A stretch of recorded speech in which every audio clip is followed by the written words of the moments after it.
So little button and little button. Sorry. I can see it now actually. So. I thought I'd just introduce myself in the panel first. I've got a theatre company called Synergy Theatre Project, and our main work is in prisons. I'm the artistic director of the company, but I'm also assistant directing on The Lieutenant of Inishmore, which is a show that's on in the West End at the moment.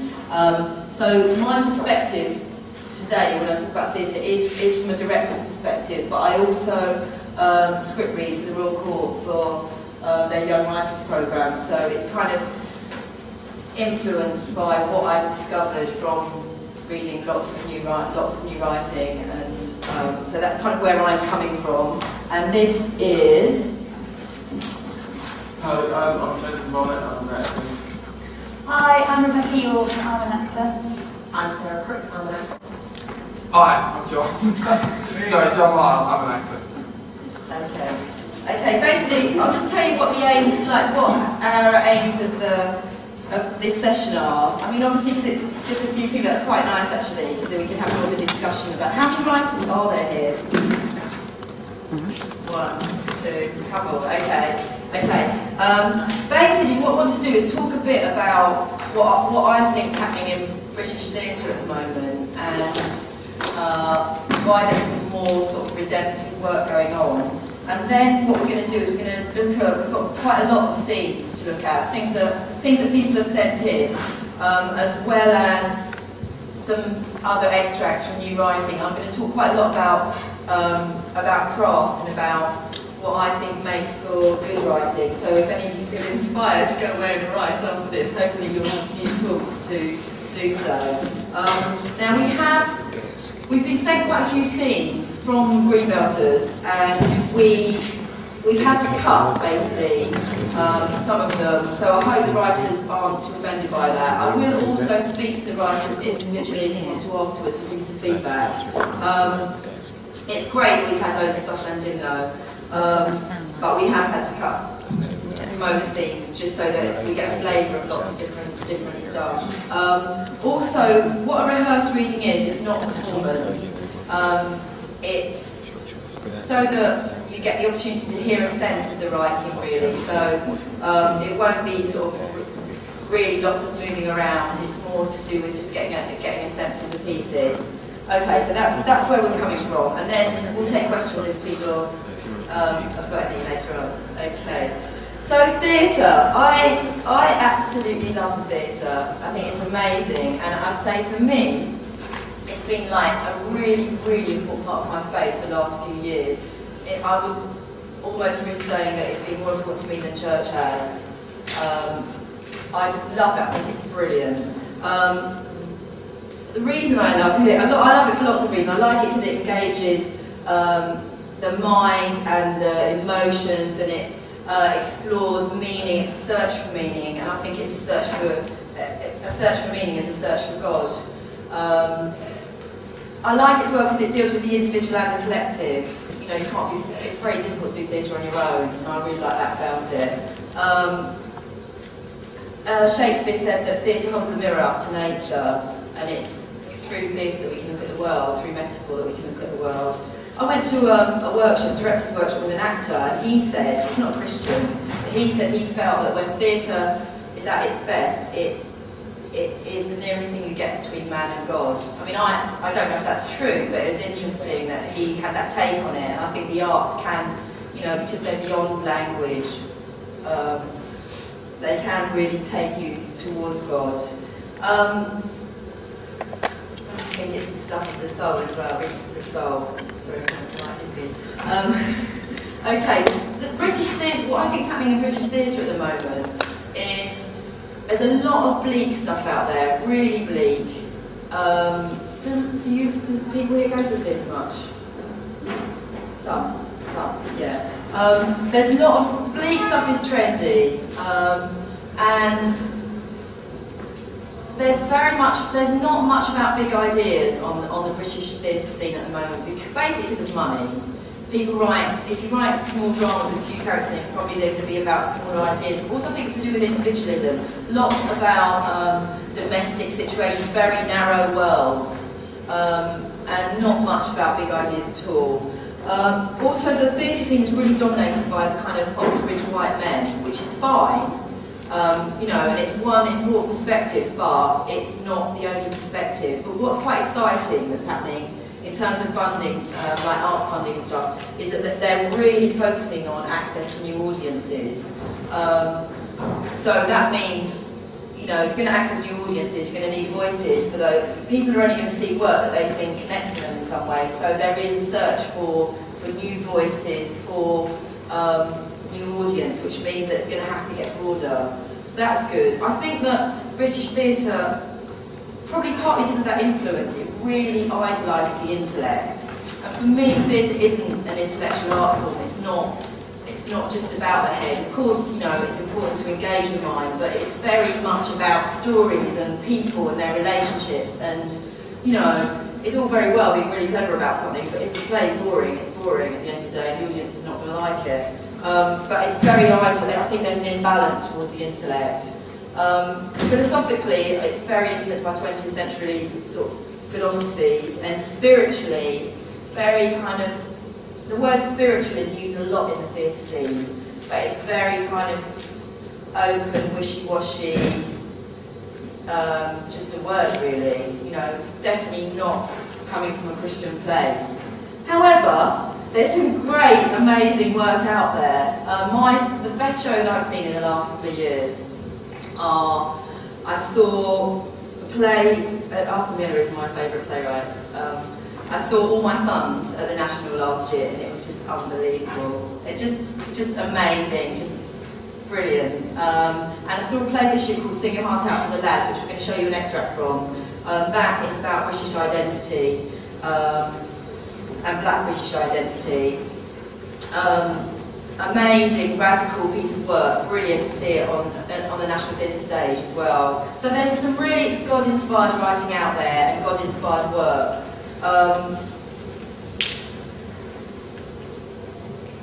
I like theatre. I'm going to come from my own place. Okay, it's only one opinion. I like theatre that is redemptive.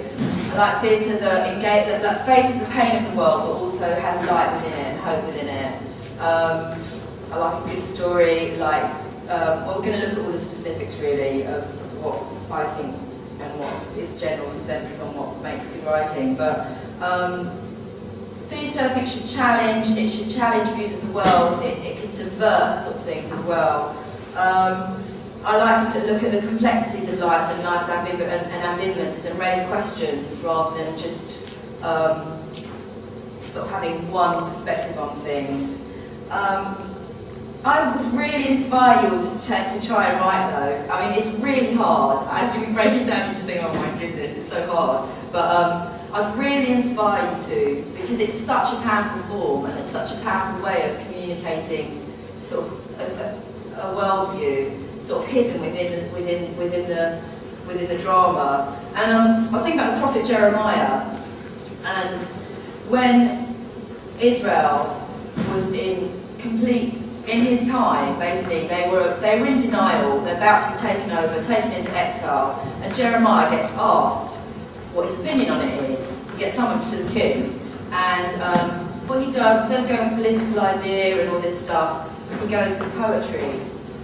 And it is actually all burned by the king, but he goes with the poem because it cuts through. It's amazing poetry, and I just think that the arts can be a way of reaching into the heart of something, which is really powerful. God sent Jeremiah with a poem.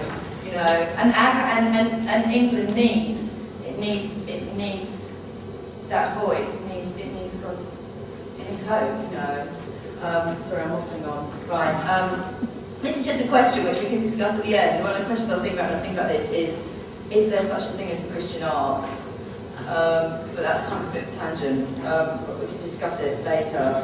I think it's really important that Christians who are involved in the arts at whatever level are trying to be as professional as possible and to be as good at their craft as possible. I'm going to talk a lot about craft because it's all very well to be really God-inspired and have a great idea and feel it's really kind of, spiritually, whatever, but actually, if the craft isn't there, the work won't stand. You know, I'm all for praying over stuff and all that, but actually, you've got to do the hard graft. You know, it's about craft is the thing that will make work live on. Okay.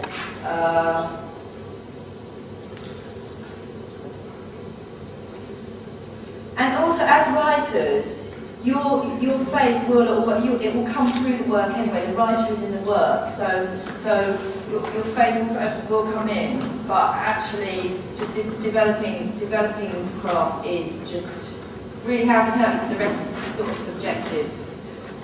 Okay, so what we're going to do.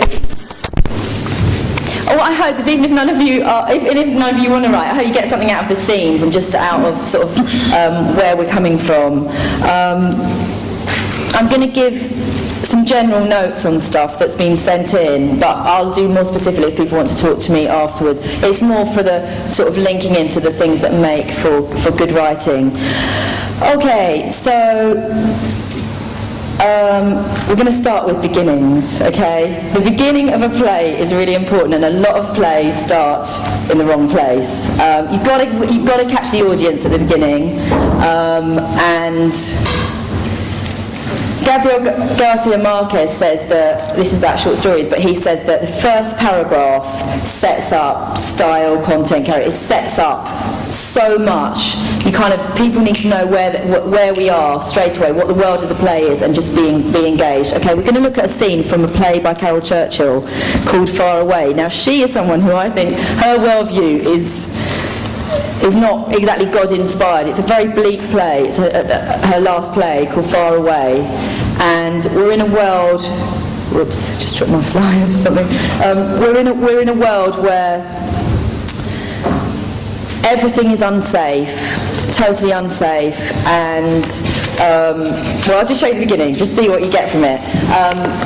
I think her worldview is quite bleak, but I think that her craft is amazing. So let's see the beginning of Far Away.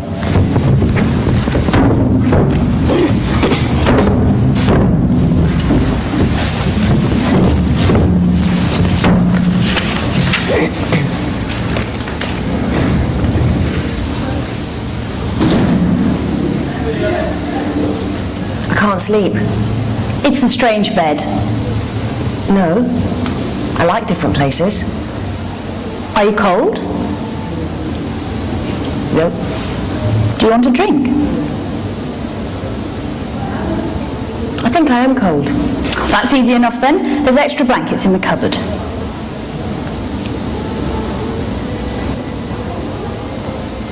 Is it late? 2. Are you going to bed? Do you want a hot drink? No, thank you. I should go to bed then. Yes. It's always odd in a new place. When you've been here a week, you'll look back at tonight and it won't seem the same at all. Oh, I've been to lots of places. I've stayed with friends at their houses. I don't miss my parents, if you think that. Do you miss your dog? I miss the cat, I think. Did it sleep on your bed? No, because I chase it off. But it gets in if the door's not properly shut.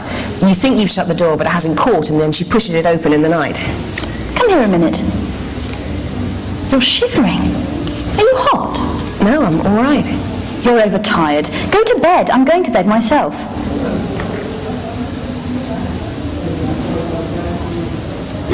I went out. When? Just now? Just now. No wonder you're cold. It's hot in the daytime here, but it's cold at night. The stars are brighter here than they are at home. It's because there are no streetlights. I couldn't see much. I don't expect you could. How did you get out? I didn't hear the door. I went out the window. I'm not sure I like that. No, it's quite safe. There's a roof and then there's a tree. When people go to bed, they should stay in bed. Do you climb out of the window at home? Well, I can't at home because... No, I don't. I'm responsible for you. Yes, I'm sorry. Well, that's enough adventures for one night. You'll sleep now. Off you go. Look at you. You're asleep on your feet.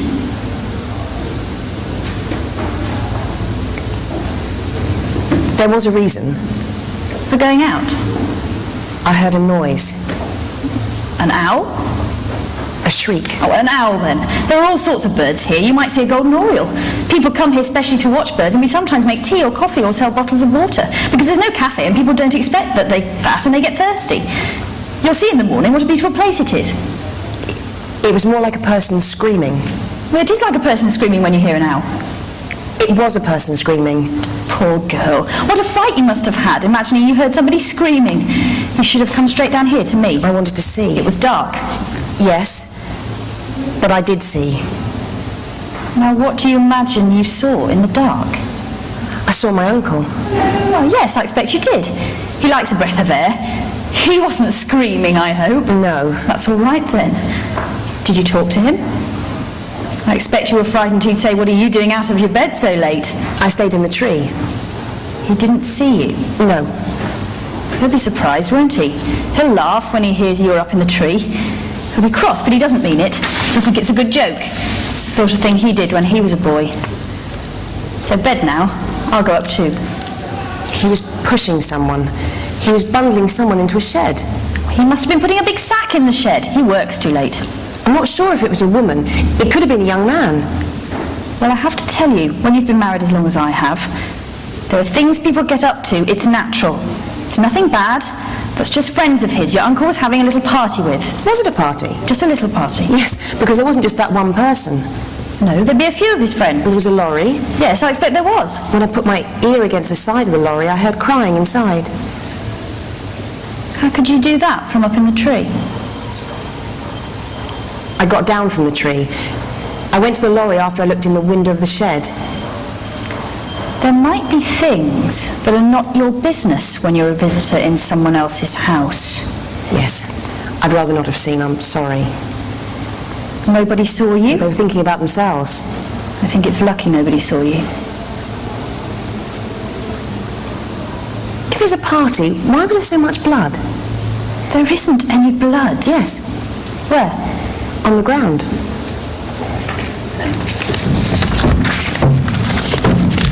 Okay.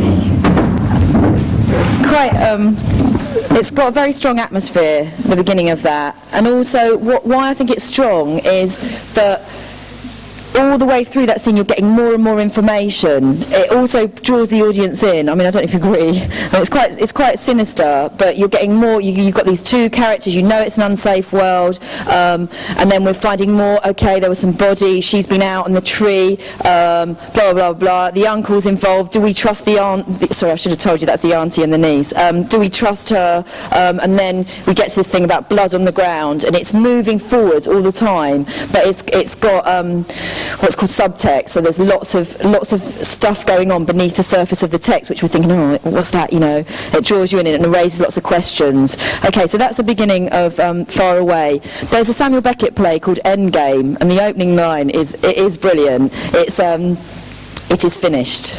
It's the opening line, and you know that straight away it sounds like that you're in this kind of end of the world sort of situation.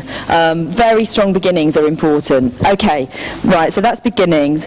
Now the next thing, plays have their own world, or should have their own world, and that means that there should be kind of a link in terms of style and content and character and themes. And we've been sent in a piece by Kathy King called, is she here? Hiya, hi. We've been sent in a piece called Seeing Through to Forever. Now, we have cut it a bit, actually, but this is a really good example of a play that's got its own world. It's quite surreal. It's set, I'll just show you it in a sec. It's set on a park bench, on a bench by a roadside, and the language and style, well, you'll see from it, and I'll give you some more feedback afterwards. And it's after a party.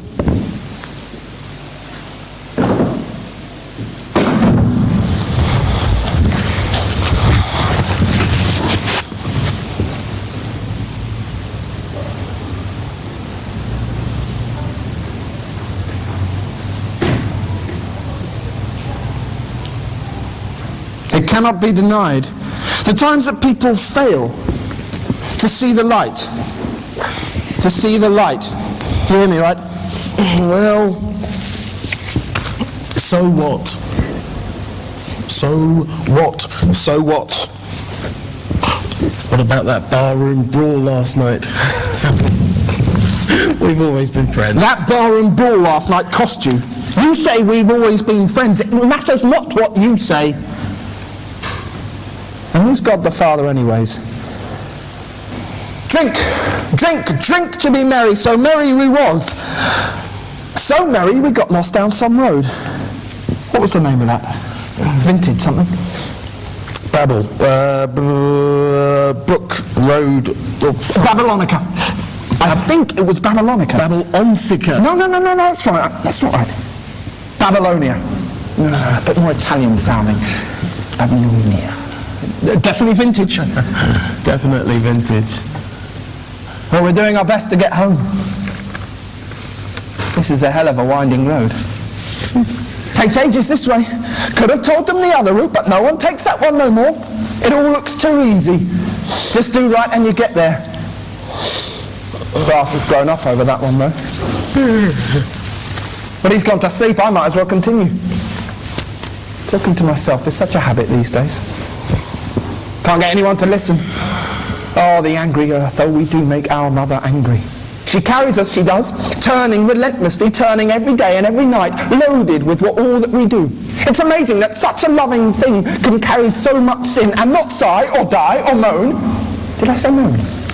Well, she could be a veritable Etna about to pour her hot, molten fury on us all. Earth carries us, and what do? We cover her as if we are embarrassed by the sight of her flesh. Brown, crumbly stuff is the soil, brown, crumbly mix of nutrients and life forms, but on goes the tarmac, up goes the concrete jungle, the lifeless grey masses, concrete mixes, steel girding, cold grey tarmac, and we can forget from where we have stemmed.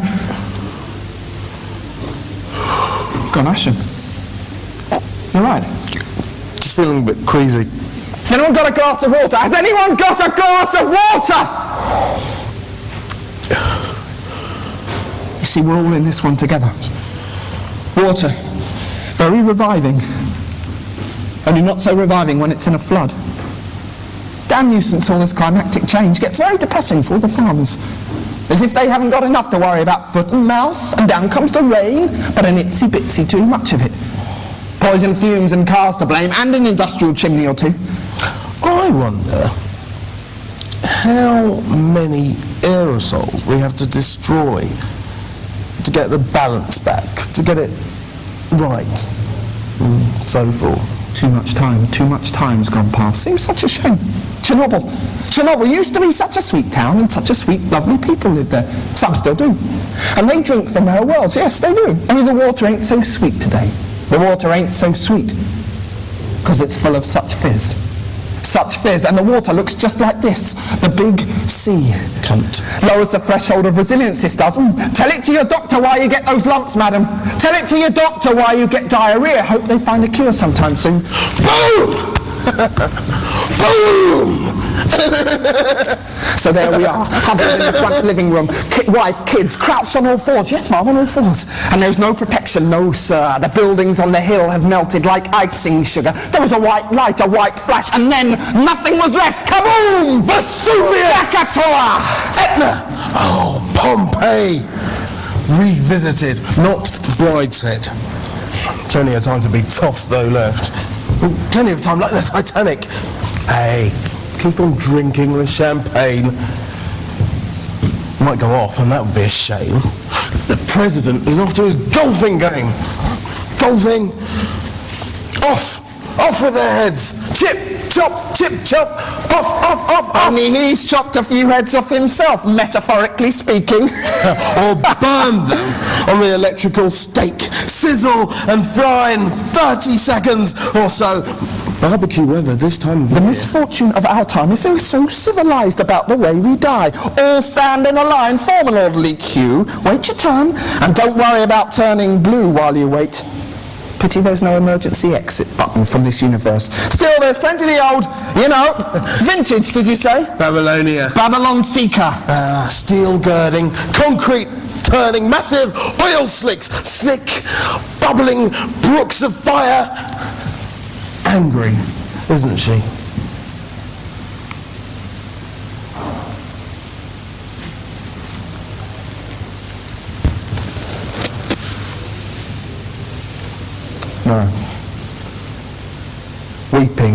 inconsolably. Do you ever taste iron on your tongue? Do you ever rub your fingers along a rusty nail and smell and taste? Well, iron can taste like blood, and blood like iron. And I've tasted blood too many times. Too many times. The Queen's carpet is crimson-coloured. History is crimson-coloured. The colour of our land at eventide is crimson-coloured. Red roaring rivers ahead. Red roaring rivers. The dresser was left outside the house. The crockery still laid upon it as if it were yesterday. Yes, yesterday. Just after the washing up. The Spanish guitar was leaning to one side of the dresser, just a small guitar. We may not have homes, but we still have music.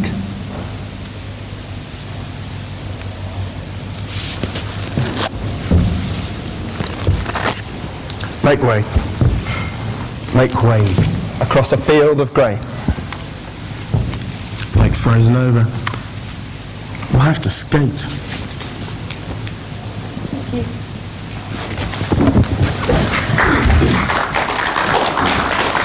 Thanks, Kathy.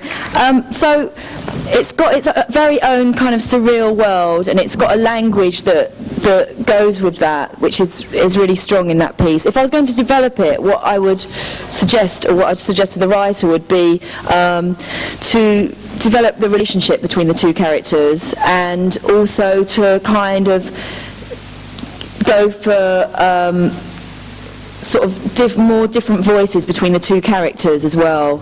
So there's kind of, I mean, probably partly the direction actually, but just go for stronger voices and relationship. I mean, it does remind me, it's got a sense of Waiting for Godot-y kind of feeling for those who know it, and that is a surreal world as well. But the characters are kind of very different in that, and I'd go for developing that. But that's great, thank you. And poetry is great in writing as well, a sort of sense of the poetic. Okay, we're going to look at a completely different world, which a very short scene actually from Oscar Wilde. We've only got one copy of the text though, so they're going to kind of be over each other. But this is like completely different world, but it's got it. Well, we'll see. Did you hear what I was playing, Lane? I didn't think it polite to listen, sir. I'm sorry for that, for your sake. I don't play accurately. Anyone can play accurately, but I play with wonderful expression. As far as the piano is concerned, sentiment is my forte. I keep science for life. Yes, sir. And speaking of the science of life, have you got the cucumber sandwiches cut for Lady Bracknell? Yes, sir. Oh, by the way, Lane, I see from your book that on Thursday night, when Lord Shorman and Mr. Worthing were dining with me, 8 bottles of champagne are entered as having been consumed. Yes, sir, 8 bottles and a pint. Why is it that at a bachelor's establishment the servants invariably drink the champagne? I ask merely for information. I attribute it to the superior quality of the wine, sir. I've often observed that in married households the champagne is rarely of a first-rate brand. Good heavens! Is marriage so demoralizing as that? I believe it is a very pleasant state, sir. I have had very little experience of it myself up to the present. I have only been married once. That was in consequence of a misunderstanding between myself and a young person. I don't know that I'm much interested in your family life, Lane. No, sir, it's not a very interesting subject. I never think of it myself. Very natural, I'm sure. That will do, Lane. Thank you. Thank you, sir. Great, thanks. Okay, so That's an example that's totally opposite, a totally different world, but it's a world where class is very important, kind of a lost world now, Victorian world, and he uses what's called epigrammatic wit, which is like quotable lines, all very kind of played around with wit. So it's got, and the characters are obviously fit within that as well. So they have their own world. Right, the next thing is the plot and the narrative. Basically, you've got to try and tell the strongest possible story, which is really hard, because you have a million options. The best example I can think of is if you were going to do a piece about September 11th, for instance, and you took all the things that, just brainstorm all the events you can remember, like first tower going down, second tower, Osama bin Laden, get accused, George Bush, all those things, and put them all in a sort of put them all in a line, you've got all of those events, that would be the narrative, okay, that's all your options, okay, then you took, so you've got to make choices, so then take 5 of those things out, whichever 5 you take will be a completely different story, so you might have like the phone calls, and that would be a very personal take on it, or you might go for the Palestinians cheering, that would be a more political take on it. So I suppose the question to ask yourself is, who is my audience, partly, and what am I trying to say? And then try and go to strongly positive stories. The first draft, or the first structure won't necessarily be the strongly positive stories. Those terms are very useful in my context. The action needs to build into play. Quite often plays go somewhere and then drop, but it needs to drive forward. And also another classic mistake that is made is that it's plays to be very explanatory, so they kind of come on and explain what just happened on stage. And that gets a bit boring. We like to see action happening in front of us. The best example, or a good example I can use, is the Lieutenant Vehicle, which is the play that I'm writing at the moment. And this is by a writer called Martyn Joseph, and he is brilliant at structure. We set things up, the payoff later on in the drama. For example, the play opens with a dead cat on the table, and we discover, this is scene 1, and we discover in scene 1 that it's a mad terrorist from the IRA who owns the cat. At scene 2, you're going to see an excerpt of is when the terrorists discovered about it. But throughout, it all builds, and it becomes actually, the cats become a metaphor for all these terrorists going around shooting at those cats, becomes a metaphor for the sort of futility of violence in Ireland. In the whole situation, in terrorism. But the whole thing, it just all pays off, and it just becomes completely satire, totally mad. But structurally, everything is in there for a reason, and it pays off in terms of the action, and it's all action, which is great, it's a great story. Okay, so we're going to hear So we've had scene 1 where the dead captain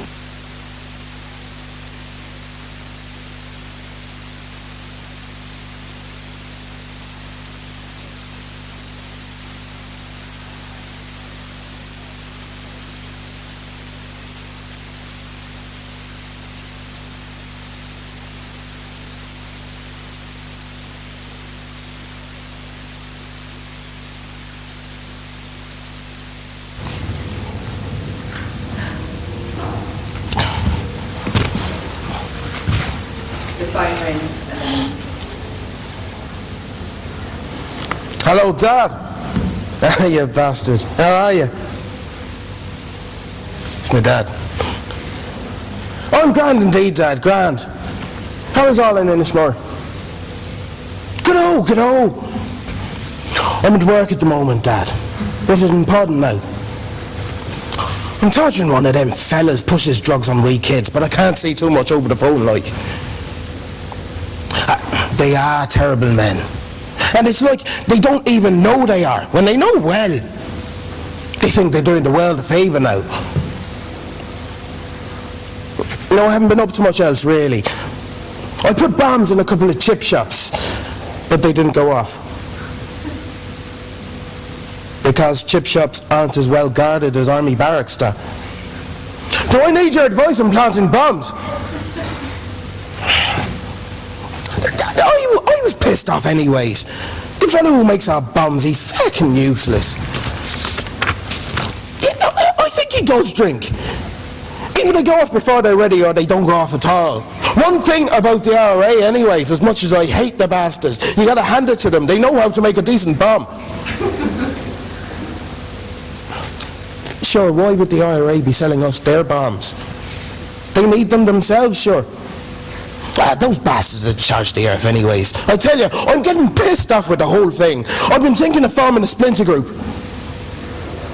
Yeah, I know we're already a splinter group, but there's no law says you can't splinter from a splinter group. A splinter group is the best kind of group to splinter from anyways. It shows you know your own mind. But there's someone in the room, Dad. I can't be talking about splinter groups now. We're with you in a minute now, James.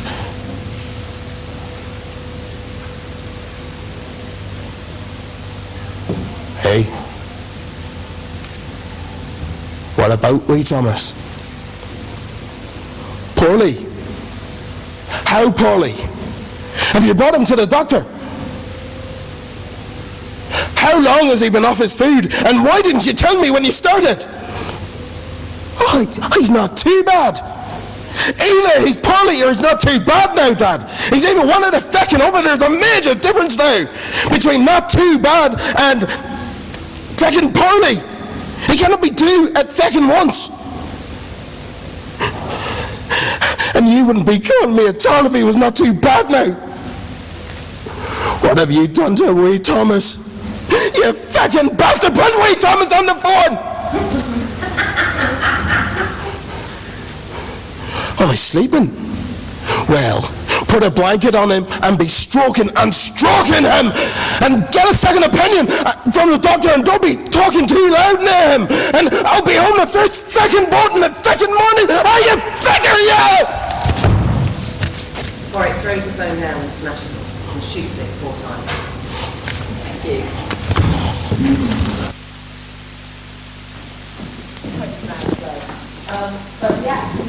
All moves forward, which is great and exciting. Okay, we're going to have another scene which has been sent in called The Nutter in the Park, and this is by Sarah Kirk. Is she here?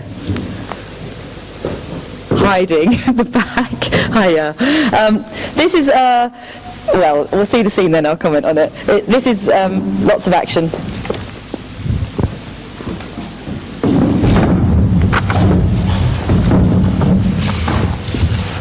So it's two guys sitting on a park bench. Turned out nice after all. Aye. We're due an anti-cyclone after all that rain. Yeah. Rained all last week except Tuesday. Or was it Thursday? Dunno. Don't sit out much. Oh, you should. You should. I come here all the time. My mother says, she says, man in your position, you should be going to the gym. You should be having power breakfasts, you should. But me, I like to meet people, to chat to people. And just sitting by the ducks is an ideal way of achieving that. Really? Oh, yes. I know everyone here. That woman there, she had her adenoids out last year. And that one, she's been out of work for 6 months. Oh, aye, I know everyone round here. Chocolate digestive. Ah. That's right, don't stand on ceremony. Have you just moved in? Oh, well, you must come round, lad. You must come round. I have these little get-togethers, you know, swarries. Mixture of people, old and young, them as knows each other and them as don't, like refreshments, little music. It's always good to get to know folk. Don't be a stranger, that's what my mother says. Thanks. Thanks very much. Of course, it was my mother's idea, really, the swarries. She said I should be mixing, socialising more. She got me started on charity work too. Oh? Oh, aye. I help out now and then, you know, in the shop. It's always good to help them as less fortunate than yourselves. Oh, it is, yeah. That's where I met Carol. Carol? My girlfriend. Oh, my mother disapproves. She says, man in my position shouldn't be going out with someone who works in a chip van. Van? A dog track. Oh. Cup of tea. Thanks. So, your mother doesn't like her? Aye. Mother thinks I should match with more exalted stock. She doesn't reckon poor Carol's got social skills to be Empress of Habsburg Empire. Empress? Oh, sorry, did I not introduce myself? Archduke Rudolph of Habsburg-Lorraine, rightful heir of Habsburg throne, protector of the faithful, knight of the Order of the Golden Fleece. Sorry? Oh, don't be sorry, no. I like to keep it, well, you know, hush-hush. I like to mingle, you know, inconspicuously with my subjects, like a caliph of old Araby. learning to make carpets. Are you into carpets? Oh, well, learning people's joy and sorrows, little burdens in life, so that when call comes, I'm fitted to be a better and more understanding ruler. Oh.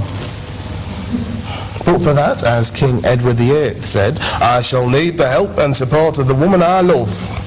And there I have to say, my mother and Carol do not see eye to eye. No.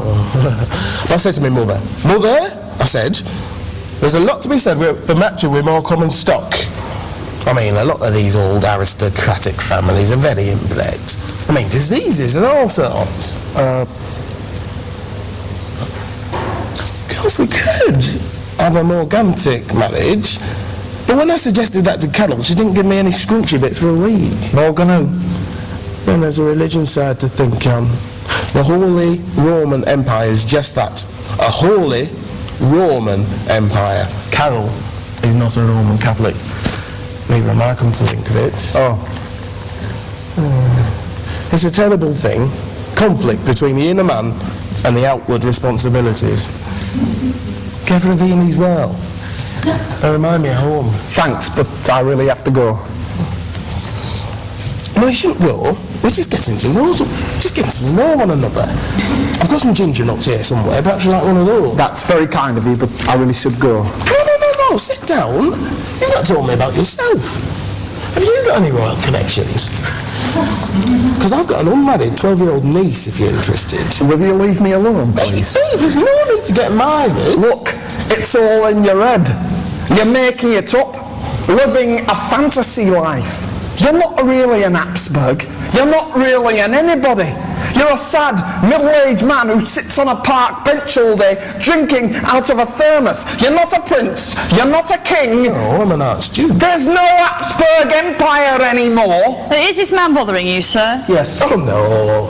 He's just a little uncomfortable talking about his lineage. There's a lot of folk like that. Don't worry, this is what happens when they don't take their medication. Would you like to come with us, sir? Everything will be all right when we get you back to the unit. I don't think there's any call for that. We're going to have to ask you to move, sir. Hey, just a minute. You know who I am? We know exactly who you are, sir. That's why we'd like you to move. Are you going to come with us? No. Well, we'll have to take you then. No, it's him you want, not me. I'm not mad. He's a mad one. Let go of me. Don't take me back there. Get off me, you sod. Terribly sorry about that, sir. Hey, don't worry, lad. He's so sad. So sad. Your thermos, sir. I'm afraid it might be a bit broken, sir. Never mind, lad. You do your best, eh? Johnny Dodger? Thank you, sir. Don't mind if I do. Give my regards to the Dowager Empress, sir. Oh, I will. Hey, that lad. He seems so normal, eh? He's not so queer as folk. No, sir. Thanks.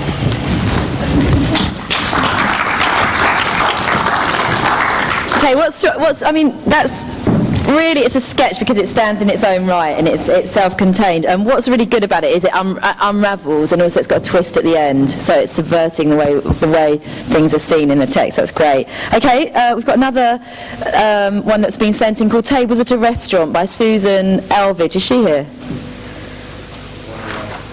No, she's not here. Okay.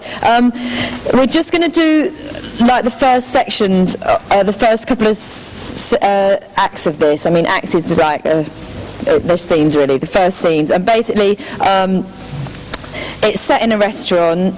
It's good to locate stuff in one place sometimes, and also the action from the first scene sets up kind of all the drama of the last scene. So I'll just talk about it afterwards.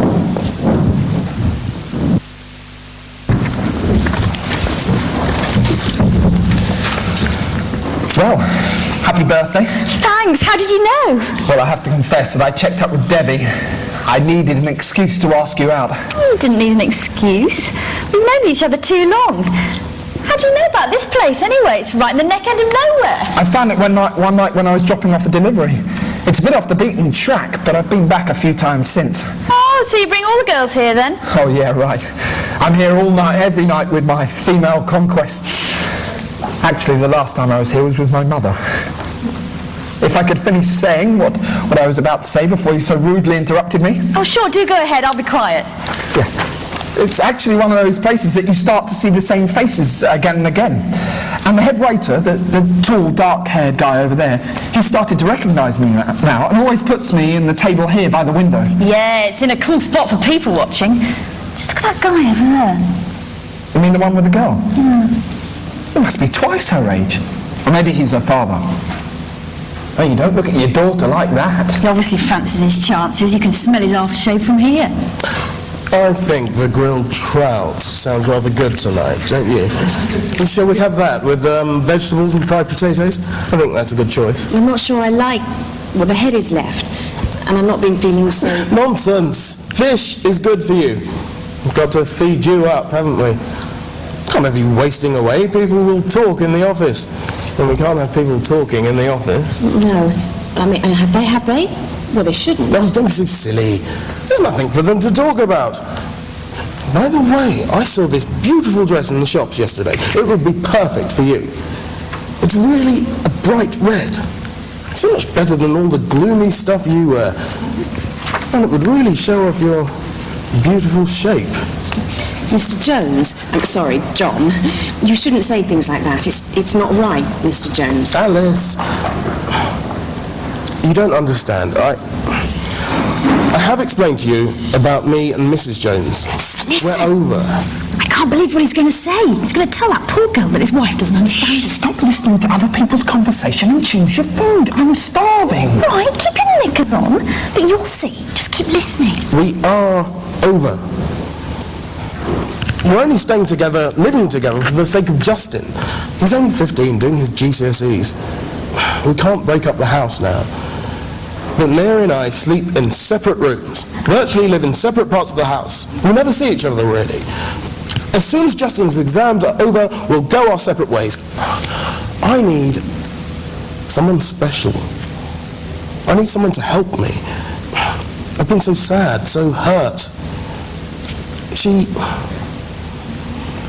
She had an affair. She met someone younger. She flaunted him in front of me. Oh, John, I'm so sorry. I've never been a particularly sexual person. But then, since then, I've been broken. I haven't felt anything, emotional or sexual, for so many years. Until I met you. You're so perfect, so lovely, so kind and gentle. I felt I can relate to you.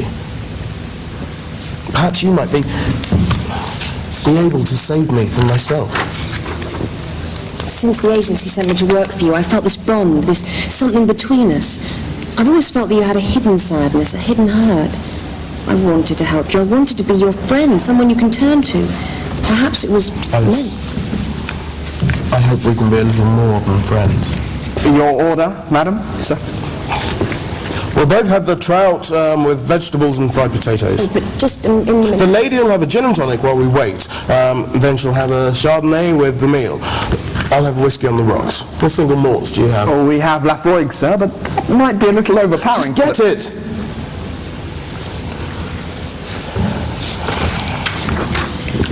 Touchy! Oh, not a whiskey, certainly. I'll have the garlic. No, I won't. I'll have the crab cakes and the grilled halibut to follow. Maybe a bottle of the house white day? Yeah, sure.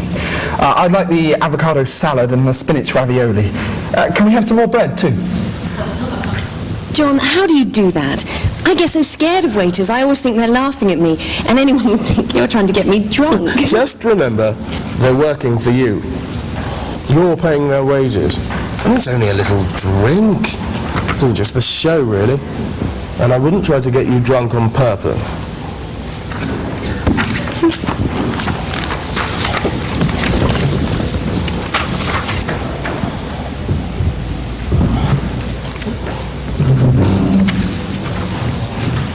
Oh, sorry. I'm still on that one. Sorry.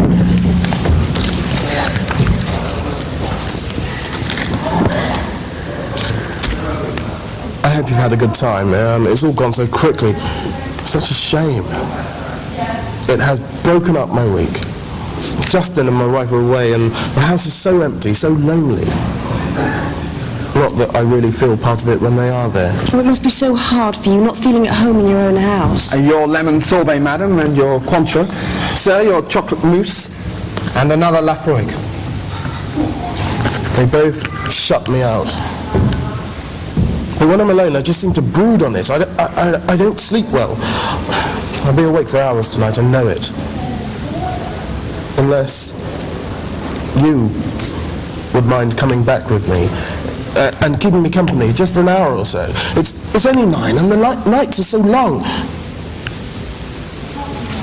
Of course not. A beautiful girl like you will have so many places to go and someone at home waiting for you. Well, I don't know. You see, I shouldn't, but... Well, there's no one at home and I live alone, so... But if it's just for coffee... Did you see that? He's going to get his tonight. Sue, I'm totally ashamed of you. And I can't even blame the wine. I drank most of it. Come on, let's go. While my legs still work. Oh, I got you drunk. Sorry.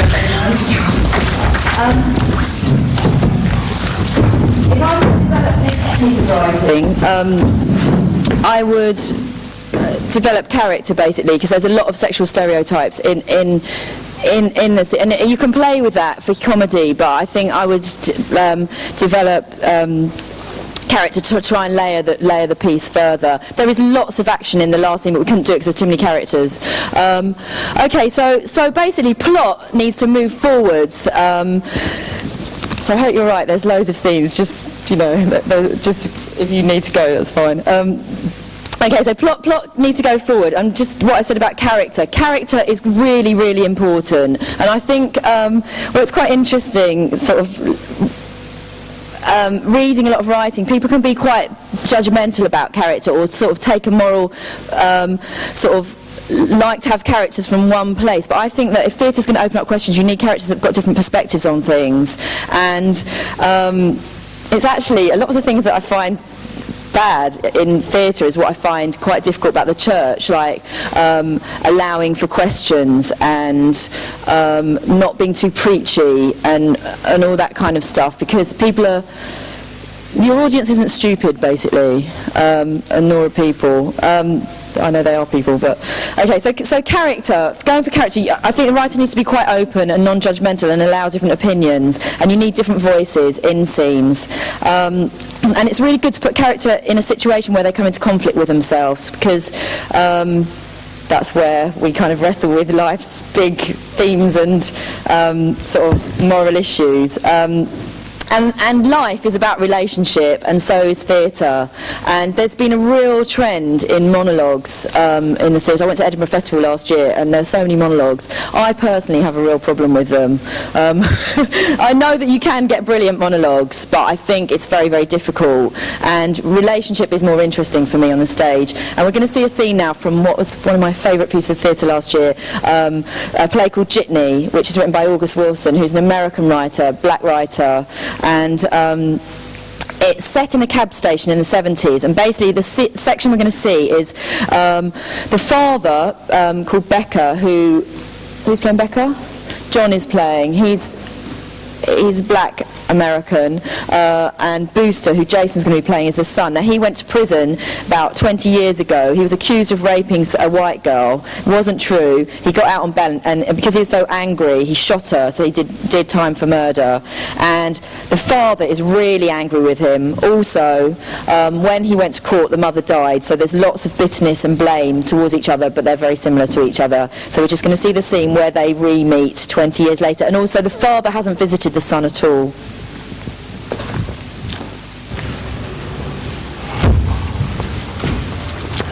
Hey, Pop. I just stopped by to say hi, see how you're doing. Can't get no job. Who's gonna hire you? You got a mark on you a foot wide. They can see you coming. You just took your life and threw it away like it wasn't worth nothing. I don't want all this. I don't want to hear about my life being ruined. I just stopped by to say hi. I don't want this. I done paid my debt. You don't even know where your debt begins. I know where it ended.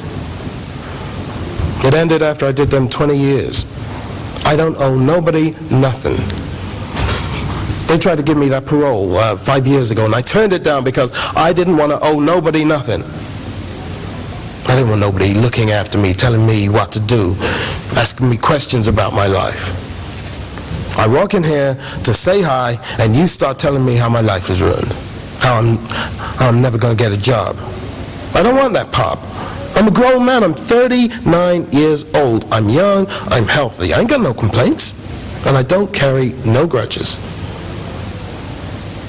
Whatever was between us these 20 years, I put aside. I don't hold no grudge. Who the hell cares what you hold? I'm the one gonna walk around here with people pointing at me, talking about me behind my back. There go his father. That's him. People trying to sneak a look at me out of the corner of their eye. See if they can see something wrong with me. If they can see what kind of man would raise a boy to do something like that. You done mocked me. And you walk in here talking about you don't hold no grudge. I'm just saying I don't have no hard feelings that you didn't come to see me, Pop. I've been thinking about my life and all the things you did for me, all the things you gave me, all the things you taught me, all the things. Everything I give you, you threw away. You ain't got nothing now. You got less than the day you was born. Then, you had some dignity, some innocence. You ain't got nothing now. You took it and you threw it all away. You're 39 years old and you ain't got nothing. No, Pop, you're wrong. I may have lost some things. I may have missed some things. But that don't mean I ain't got nothing. You ain't got nothing, boy. Well, since we're talking about what we ain't got, what you got, Pop? You're the boss of a jitney station. I am the boss of a jitney station. I'm a deacon down at the church. Got me a little house. It ain't much, but it's mine. I worked 27 years at the mill. Got me a pension. I got me a wife. I got respect. I can walk anywhere and hold my head up high. What I ain't got is a son that did me honor. The Bible say, honor thy father and thy mother. I ain't got that. I ain't got a son I can be proud of. That's what I ain't got. A son to come up behind me. Living a good, honest, decent life.